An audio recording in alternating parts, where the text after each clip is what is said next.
We are Rogue Media Sports. Reese's Peanut Butter Cups are the greatest, but let me play devil's advocate here. Let's see. So, no, that's a good thing. That's definitely not a problem. Reese's, you did it. You stumped this charming devil. Hey, it's Mark Goodman. And I'm Alan Light. On today's podcast, Record Store Day founder Carrie Colleton is joining us to discuss the April 20th RSD special releases. Plus, we'll talk live with our audience, the Sound Up Pod Squad, and find out who still listens to vinyl. And some updates from the Beatles universe. Oh, good. Sound Up with Mark Goodman and Alan Light, the only music podcast that matters. Get it on Pandora, Spotify, Apple Podcasts, or wherever you get your podcasts.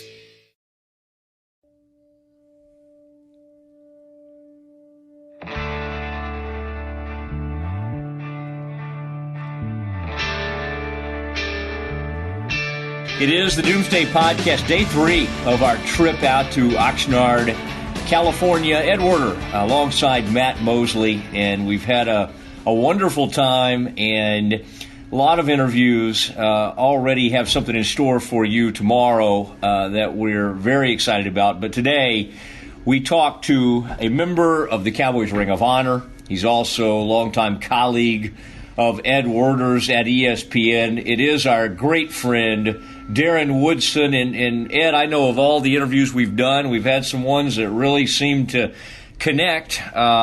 This one stands out. Yeah, I mean, I think tomorrow's is just as going to be as good. I'd have a hard time deciding which one is better. And I don't say that to be like I'm bragging, but the fact is, Darren Woodson, the thing that always struck me about him, and I've covered him since he was a rookie in 1992, he had a rare sense of honesty in the locker room with the media. There weren't very many guys who were truthful in their descriptions and the way they answered questions. I would say it was him, it was Troy Aikman, it was Michael Irvin. Those were the go-to guys when you really wanted to know the truth about what was going on with this football team. And he did not disappoint. In fact, he exceeded my expectations when we discussed the Jerry-Jimmy breakup. He happened to be there in Canton this weekend when Jerry went into the Hall of Fame, Pro Football Hall of Fame. And, Jimmy was there as a presenter for Jason Taylor. Jimmy has not yet been put in the Ring of Honor, which is something that Jerry is in exclusive control of and something that I think we both agree needs to happen. But I thought Woody was remarkably candid, and not surprisingly so, on a variety of topics, and you can name them off if you want. No, what I'm going to do now is let everybody hear this, and these quotes will be heard around the country, but as our loyal listeners and subscribers, we want to get them to you first. Here is our interview with Ring of Honor member, the Cowboys, all-time leading tackler, Darren Woodson. And so pleased, talked to earlier today to running backs coach Gary Brown, and Gary did a good job talking about Zeke, his situation, but certainly as much as we like Gary, he's not a name of the magnitude of Darren Woodson. Ring of Honor member, Darren Woodson, and I hope he can join Jerry someday in the Hall of Fame. Safeties, for whatever reason, seem to have a tough time getting through, even though it becomes a more and more he didn't know that until I just told him. Position. Yeah, you figured that out. I told him. Okay. And I know all these things. I know my history. Are we going to get to the interview at some point?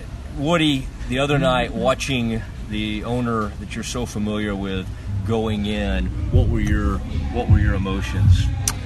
Well, my emotions were, of course, heartfelt because I've known Jerry since 1992. I came in as a second-round pick and been around not only Jerry, but, Charlotte, Steven, Jr., moms, who I still call her moms. The family is more than just football for me. It's they've been a part of my family. They've been a part of the community. Charlotte has helped me out in so many ways off the field as far as community service things. And, I just felt like it was a culmination of, what he's meant to me as a man, what his family has meant to me. And, And the winning the championships and the ups and downs that we've gone through over 20-some years, man, it was it's heartfelt because most of that time, that the things that he was talking about, I was a part of that life of his. How did you feel watching Jimmy also be there, and what he must have been thinking, given the way that they clashed over credit and who deserved what, for him to sit there and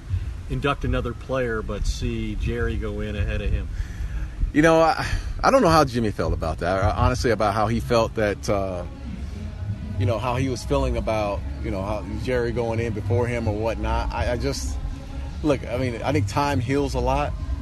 You can tell by not only this time, me seeing them interact with each other at the Hall of Fame, but, we had an event about 3 or 4 months ago. I think, Ed, you were probably there. February anniversary that Troy put together. And those two were alone and had great conversations. Seemed no like that cameras. was kind of the genesis of them getting back on good terms. Exactly. No cameras around. It was just, all of us, all the guys in the 90s having a good time, and those two were off on their own like they were back in college talking. And, I think time has healed some of the things. But at the same time, I think both of them understand one thing. They didn't live in the moment back then.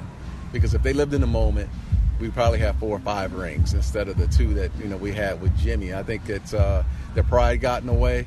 Both of them realize that.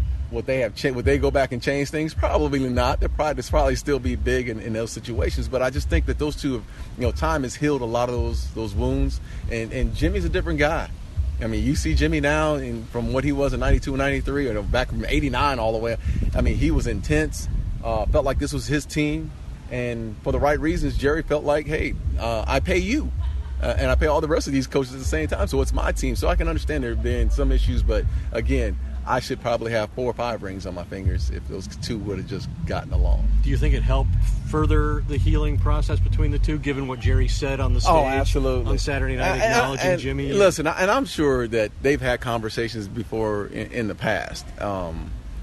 And try to get over that situation. But I thought it meant a lot for what Jerry said. Hey, listen, we can take whatever we want from Jerry Jones and his history and all the, good and bad of what he's brought. But the one thing that you will get out of him, you'll get some honesty. He's going to tell you, what's on his heart. And I think that's been weighing on his heart for a lot of years. And there's been a lot of repercussions that came out of that. I was a guy that in 93, we had just won the Super Bowl. I was in Phoenix. And when I found out Jimmy got fired, man, I was as pissed off as anyone. I mean, Michael Irvin, we saw what he did. Throwing garbage cans in the locker room. I mean, people were pissed because we knew we could have made history back then. And, those 2 blew it. Flat out. Plain and simple. They blew it. You're still not over it? No, man, because I should have 4 or 5 rings. I mean, honestly, I honestly felt like we were that dominant as a football team. And there was only another team, which was the San Francisco 49ers in the NFC, that could really deal with us.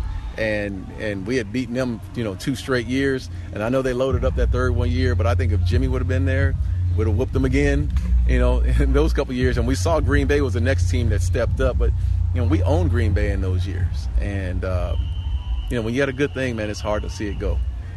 How much did the media back then, having someone like Ed Werder on the beat, how much tension did that cause? Oh man, it was he was the reason why they split.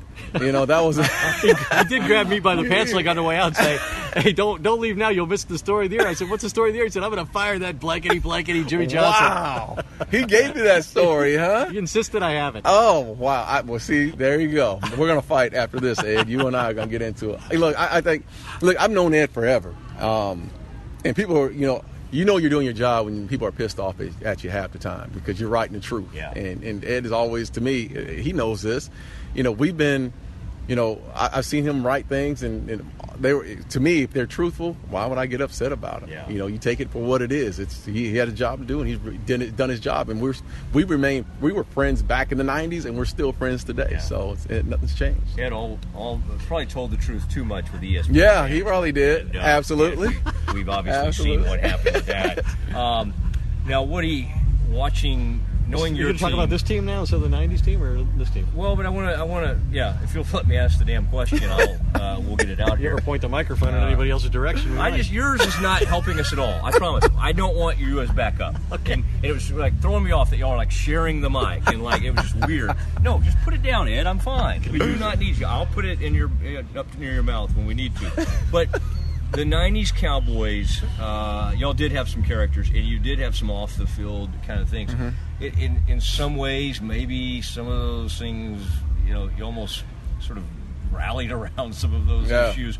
But now, you see what happens with this team now. It's a little different situation. Zeke, who knows what they're going to do. Right. There's suspensions. 6 guys could start the season suspended. Yeah. We easily. We're still counting Randy Gregory. I feel like he's just suspended forever. Right.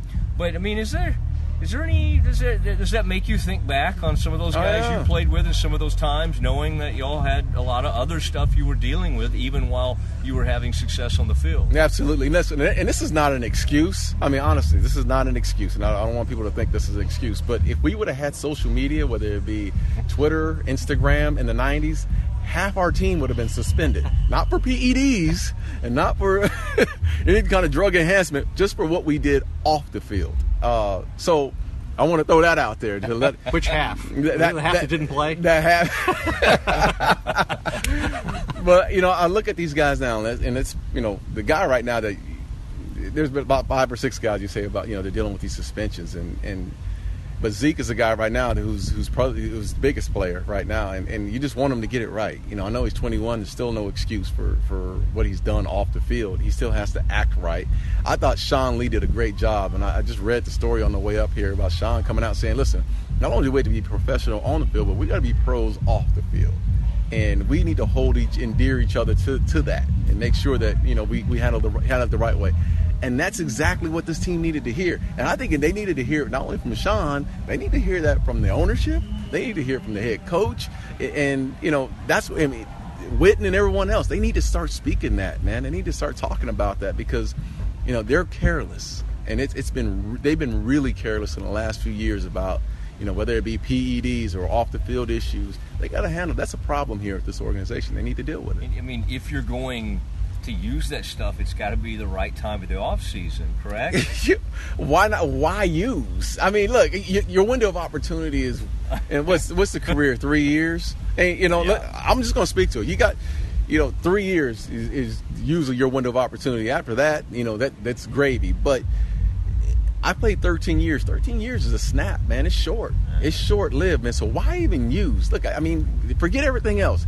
Just don't do it. In your 13 years, after you're done playing, smoke all you want, do whatever you want to do. It's your life, whatever. But maximize the opportunities you have. And speaking to directly to Zeke, and it's not anything but PEDs or whatnot, but it's off the field issues. He probably has 2 contracts. He's playing a running back position. We've seen Adrian Peterson in the last 2 years, and one of the greatest to ever play. He can't get a deal now. He's in his early 30s. I mean, this game is not long at the running back position, so he better get everything right off the field so he can maximize his contracts. Can you play any role in that as a former player and a good role? Look, I think everyone has talked. Former wrongdoer? I think former wrongdoer, of course. I think everyone has talked to him. I mean, my little 2 cents probably not going to mean much, but, I'm sure Jerry's had this conversation with him, Steven and everyone else. I mean, at some point, it's got to fall on his shoulders to make an impact and do the right thing. Does the head coach have to handle it differently? Absolutely. I mean, you played with Parcells and Jimmy, real taskmasters, guys who demanded accountability. Even superstar players, not quite as much as the other guys. Yeah, I think so. I think they have to play a huge role in knowing the player. I think Jerry needs to play a bigger role. I know. Jason Garrett needs to play a even much bigger role. The position coach needs to play a huge role. Jason Witten, everyone. I mean, you have when you have a guy like Zeke and at 21, 22 years old.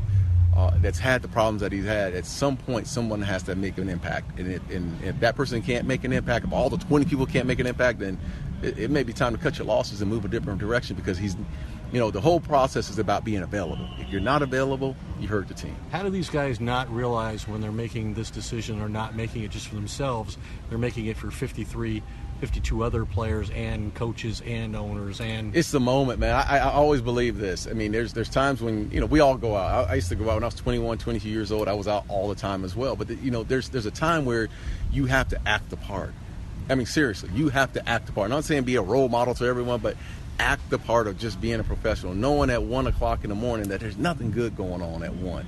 Maybe it's time to shut it down at 11. Maybe you should just go out to dinner that night instead of, putting yourself in those situations. But when you're out, the amount of times that a lot of these guys that go out, I mean, if it's a every Thursday, Friday deal, at some point it's going to catch up to you. And then you get these. And then you get the phones and you got the social media. It's just so much that's out there nowadays that, that you can get yourself in trouble with. You just got to shut it down. I think it helped you that you went to Arizona State. I got it out of me. One of the top party Yes. colleges in the country. Absolutely. And then you get here and it's like, well, this is kind of a letdown. Oh, I mean, yeah, Dallas this is fun, but it's certainly not, out there on that A mountain or whatever it was. That I scaled, by the way. I got a lot out of being at Arizona State, a lot of fun. But, at the same time, man, look, I think I just understood that there's a limit. And I'm not the only guy. I remember Jason Witten coming here at 20 years old and being a true professional at 21. So the age deal is not an excuse. Just, handle yourself right, man. Know that this is short-lived and get your money. Make a business out of it and try to win some championships. But you got to be available to win championships. What's your biggest concern about this defense, given the number of starting players they lost in the secondary, including both corners, starting safety? Are they asking a lot of young corners to come in and play right away without a proven pass rusher? Absolutely. I think they work hand in hand. Secondary and the pass rusher work hand in hand. And not only that, I think one of their biggest losses, and I didn't know they lost Mo and Brandon Carr on the outside, but one of their biggest losses was Barry Church as far as leadership. Getting guys in the right position, doing the right thing, not only on the field but off the field. The preparation that Church used to put in. I mean, they're going to miss that leadership. And he's a better playmaker than Heath. Let's just call it what it is. Right now, I think that there's a lot of question marks. I know in talking to the coaching staff and talking to the people that have been out here at camp, they like their young players. Orlando Scandrick loves the young guys and understands that they're going to make mistakes early on, but he says they're hungry. They'll make plays on the ball. They'll come up and tackle. They'll do the little things. And he says by the end of the season, they'll probably be a much better secondary than what they were last year. A buddy of mine who coached you, Mike McIntyre, back in the day, is the head coach at Colorado. Love Mac. Isn't it funny? We knew him back then. He was like even an assistant secondary coach. Assistant to the assistant. Yeah. And who knew he would be the coach of the year? Yeah. He was the NCAA coach of the year. And we had him on this podcast, in fact, and they drafted in the second round Chido Awuzie, I believe is what we like to call him. And Mike said some things about you in the podcast where he basically said this guy, of all the players he's coached, reminds him the most of you in a lot of things he does. First of all, that's you're in the Ring of Honor, so that's a pretty big thing to say. What have you been able to determine, if anything, about him, or what have you kind of heard about him? He's a true pro.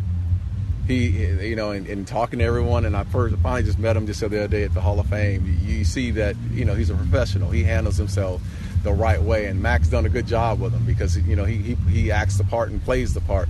I think the one thing I like about him, and just watching him, just this past week, he gave up a couple big plays, but he never quit on the plays, and he was in great position at times, just didn't make the play, but he finished the play. I mean, you see a lot of corners in this league. They'll miss a tackle or miss a play on a ball or whatnot. They'll let it go and let the safety make a tackle on it. This kid gave up a couple plays and he tracked the receiver down and made the tackles on him. And that's part of it. You're going to get beat in this league. They all do. Everyone does. But, a guy that can actually finish the plays and say, all right, I got beat on this one, I'll make this tackle, and I'll get lined up again for the next one. That's what you want to see, and that's what Awuzie has. I think Chido has that type of mentality. What was your rookie season like? Because you weren't a starter from the beginning of the year. It evolved into that. Can you talk about that and your feelings and my feelings were hurt my rookie year, Ed. Thanks for bringing it up. Well, because I'm seriously, my feelings got hurt. Super Bowl ring, but I wanted to start, man. Honestly, I came in from Arizona State. I was what we called a tweener. So kind of a rover back, and the Cowboys didn't know how to utilize me. They didn't know if I was going to play linebacker or safety or whatnot. I got here to line me up as safety. I'd never played the position, but I think one thing they saw was my athleticism. They asked me to cover the slot receiver. They asked me to cover tight ends, and they knew I could cover. So Jimmy had it in his heart, in his mind that, all right, we know you can do these things, but that's all you're going to do this first year. You're going to do that, cover the slot and cover the tight ends, and you're going to run down on special teams. No small responsibility. No, but, as a guy that's played since he was 7 years old, I've always, on every team I've ever been, I've been in sort of that alpha mentality that I was a starter. And that was my mindset. And I walked out on the field my rookie year, and I promise you, we came into training camp, not here, which it was, but we were in Austin, and it was hot, and we all had pads on, and we were moving around. And I had the thought at minicamp that I can play in this league. And then we got to training camp, we had all the pads on. I said, I'm better than all these guys. I should be playing. And that's what stuck in my heart the entire season. I had this chip on my shoulder that I should be a player right now. I should be starting right now. And, Jimmy saw it differently. He told me to play your role, and your time's going to come. And it's crazy. We win the Super Bowl 2 days later. Jimmy gets up there and he says, now, Woodson's my starter next year. And I just burned my ass because he was a little late. You could have did this week 1 of this past year. Yeah. But didn't you say something actually? Yeah, I did, Jimmy, man. Jimmy called me out. You don't want to tell that story. You don't have to. No, man, I don't want to call it out. It was a great story. Yeah. I don't. Look, Jimmy basically called me out during the season because I was whining about not getting more playing time, and he basically, we had a conversation during practice. And during that practice, he says, you need to stop complaining, just play your role, do your thing, and you'll be okay. And I'm shaking my head like, yeah, whatever. But, I want to start. And he's like, yeah, your time will come. Just, chill out. You think you're better than everybody out there? And I said, yes. Finally, you get it. Yes, I think I'm better than all these guys. And then practice was done, and we walk in, and we always watch the film as a defensive back group. We'd watch the film after practice, and we're sitting there in the room watching practice. Dave Campo has the clicker, and we're going over what we did at practice, and the lights are on, and all of a sudden, door opens up, lights come on, and Jimmy says, "Hey, Woodson." And I look back, and he says, "You still think you're the best safety on the team?" In front of everybody. And I thought, damn. Appreciate you, but yes. I didn't say it that strong, but I was like, I shook my head like, yeah, I do. But he just put me on the spot. Right. And that was Jimmy, man. That's coaching, though, right? He's making you live up to it in front of everybody. Oh, my God. I mean, I was like, they hate me now. Thanks. Appreciate it. So James Washington didn't love that comment? I'm sure he or Everett or Kenny Gant. I don't think anyone loved that comment. Hey, it proved to be true, though. Yeah. Who's the leading tackler in franchise history? Yeah, Who's but in look, the Ring of Honor? My boys. They were my boys. Still are my boys. But I just felt like, at that time, man, he put me on the spot. And, that's Jimmy, though. He had me working. Rest of the year, right? Rest of the year, brother. I worked.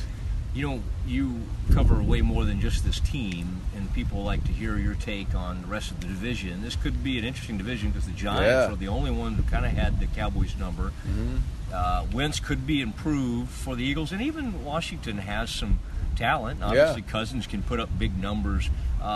Who do you think of those three teams will be the biggest challenge to the defending division-winning Dallas Cowboys? I think it's obvious. I think it's the New York Giants. I mean, I think Carson Wentz and the Philadelphia Eagles will play much better this year. I think they'll be a better football team. I don't think they'll match up with the Cowboys because of the Cowboys style and, the weapons that they present. I really don't think the Redskins are a team right now that can compete at this level with the Cowboys or the Giants. I think the Giants are a team that give the Cowboys matchup problems because they can cover across the board. They have three strong corners that match up with Cole Beasley in the slot, with Dez on the outside, with Terrence Williams. They can play on one-on-one matchup and rush the passer, and that's a huge concern for the Cowboys when teams can basically drop a man, Collins in the box, another safety in the box to stop the run. So they just don't. I don't think the Cowboys match up well with the Giants. And then the Giants got better as far as wide receiving core. Brandon Marshall can stay healthy.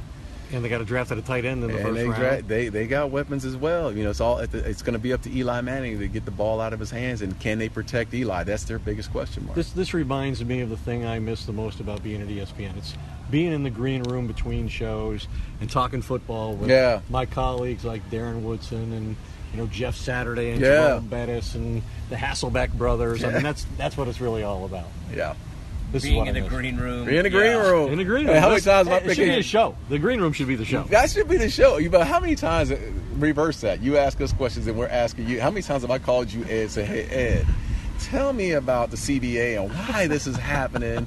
And he's breaking it down to me. Okay, I'm in Colorado right now. I'm golfing, but, let me tell you. Hey, but I'm always here for you, Darren. Yeah, I'm not getting paid. I'm not working anymore, but I'll work for you anytime, buddy. Yeah. Just don't ever ask John Clayton, for salary cap information. That's trying him. Some of the worst times of my life were him trying to explain some of those things to me, and my eyes just glazing over. This is why I keep getting laid off by ESPN over and over. And that was Darren Woodson, very candid Darren Woodson. And, one of the things, Ed, as we react to some of this, and we're about to get you caught up on some news happening out here in Oxnard, but the fact that, I think Darren Woodson, and you'll also hear tomorrow from another player, that current player, who doesn't think there should be this excuse that, this guy's young, but I do love that Woody said something along the lines of, if the social media were like it is today when they played, that half of the team would have been suspended. I'm sure his former teammates are going to appreciate that remark. And that's probably an exaggeration. We all know it's an exaggeration. But the point is what he was making it.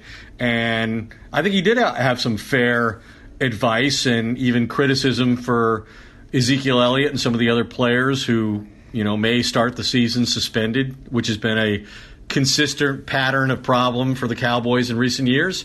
I thought he was also incredibly revealing about his feelings that this franchise will, no matter how many Super Bowls the Cowboys win, in the opinion of a guy like Darren Woodson, and I assume many others on those teams in the early 90s, the Cowboys are never going to win as many Super Bowls as they should have.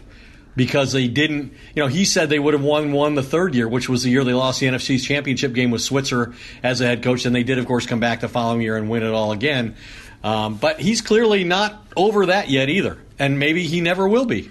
No, I think you're right on that. Okay, a couple of notes we want to get to. And Ed has done some amazing work already out here. Broke a story last night on the Tyrone Crawford injury that it was a lateral sprain. Boy, Cowboys really dodged one there because as he was carted off, it just seemed like his reaction was one to an injury that could really keep him out for an extended amount of time. It looks like he will be ready for the regular season, and this is a team that the suspensions can't afford to lose any more players along that defensive line. And Ed, I think yesterday, Jason Garrett admitted today that the rest of that practice, the mood changed, the level of energy was down. It was a little bit quiet after watching a teammate. They had a prayer together afterwards. All this for a sprained ankle. I think that's right. That's right. You can pray over sprained ankles. They didn't know that at the time. A little bit of a... They're ready to call in Dion and have Dion put his healing hands on him, as he used to say, but I think Dion was having a birthday celebration or something. It wasn't available, so that's right. They did a group prayer. They did the group prayer, and it's not to get sacrilegious, Ed. I think the prayer seemed to work, and obviously... Their prayers have been answered. Their prayers have been answered, and so... Ed, from what you were able to tell with the information you gleaned and then reported out there via the Doomsday Podcast and also on Twitter, does this seem like something that you think he'll be back in there? Probably may not see him in the preseason anymore, but by the start of the regular season. And he's a veteran guy, so you assume that he came into camp in relatively good shape and certainly understands the scheme. He's a guy who's played a couple of different positions. They've been using him primarily at defensive end rather than tackle. They paid him a lot of money because they envisioned him being the 3-technique defensive tackle. This defense that Rod Marinelli runs is all about the 3-technique defensive tackle, and then it's about the middle linebacker, the will linebacker, and that's supposed to be Tyrone Crawford and Sean Lee, and then in the secondary it's supposed to be Barry Church, and it's never quite worked out. Those guys have never proven to be what the Tampa Bay Bucks had when they went and won the Super Bowl. But yeah, he's an important guy. You do think that he'll be able to, even if he misses most or all of the preseason, that he'll be ready to go and relatively healthy, you would assume, for week 1 against Giants. Okay, before we have a little bit of an offensive line discussion, I know you've got some notes over there. I'm kind of excited to dig into that. One real quick thing I heard today that surprised me. I was watching that Hall of Fame game the other night. Ed, you were there in attendance at the game. And those first 2 drives, boom, boom, they run down the field. And, I mean, just as Cardinals are scoring like crazy. And I noticed Darren Woodson on the field, the linebacker, who had the parking spot, the parking rage, whatever you want to call that, and brandished a gun, and we'll see what his suspension could end up being. Allegedly brandished a gun. A long gun. And anyway, I started making my Darren Woodson jokes during the game the other night.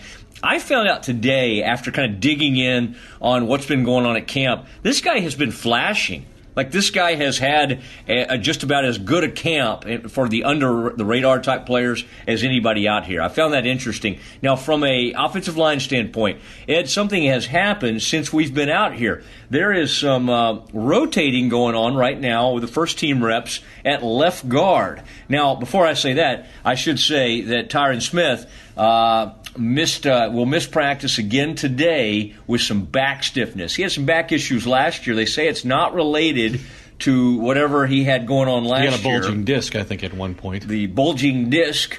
But this is a little worrisome for the Cowboys right now. So Tyron Smith will be out right now indefinitely. They list sort of everybody as day-to-day, but he will not practice today, and they don't know exactly when he'll be back. I would highly doubt he would play in Saturday's preseason game. But, Ed, walk us through a little bit of what we've seen over at left guard, because now it appears there's a bit of a competition, a kind of a camp battle, we like to call it. Well, as you talk to players out here, and I think it's readily apparent that their offensive identity, and really the identity of this football team, is formed, first on the offensive line with a prodigious running game and a back who led the league in rushing as a rookie in Ezekiel Elliott.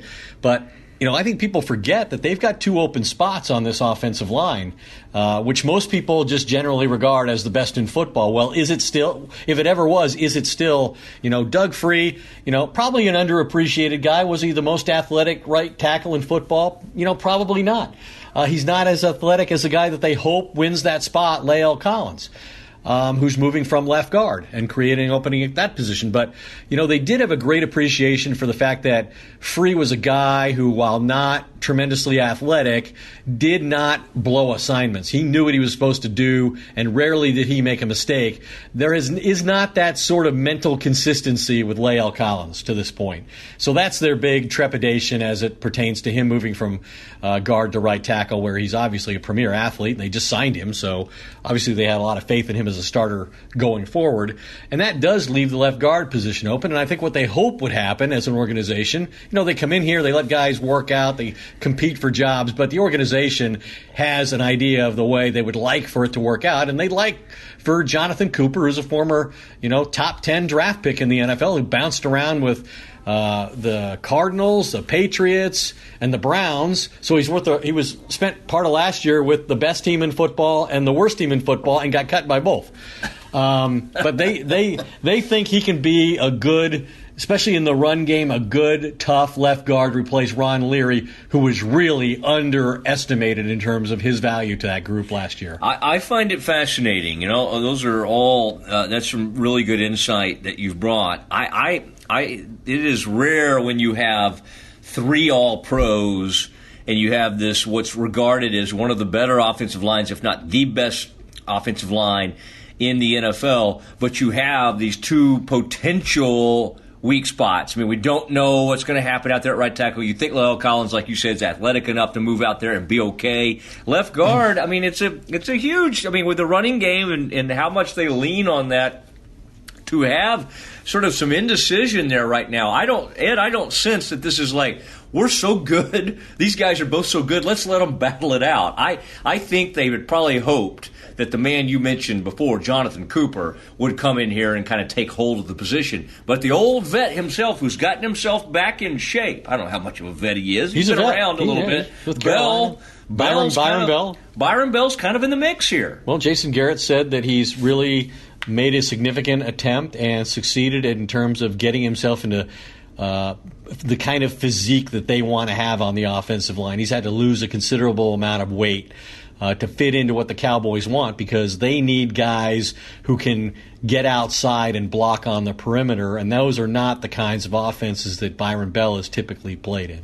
Ed, this has been another big day for us. I want to say another future Hall of Famer is going to join us on tomorrow's program, and a very reflective player at that. Let's just say, without saying the name, Tony Romo's best friend is going to join us in tomorrow's program. So that could have been you at one point, a description of you. I might have been that at one point, but that was before he was Tony Romo, and you weren't even what you are now. I don't know what I am now, but it's long gone. Hey, Ed and I have to go out to the pool. We're going to go try to get some sun, go lay out. Thanks for everything, everyone who's been a part of this. Of course, Frito Nation Productions doing a wonderful job back there in Dallas. And goodbye and good night from Oxnard. Till tomorrow.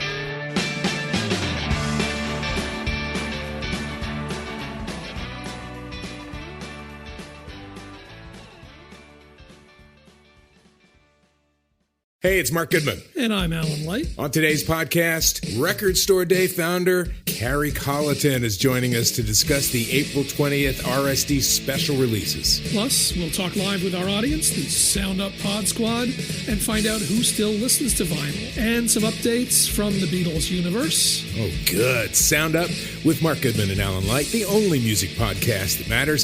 Get it on Pandora, Spotify, Apple Podcasts, or wherever you get your podcasts.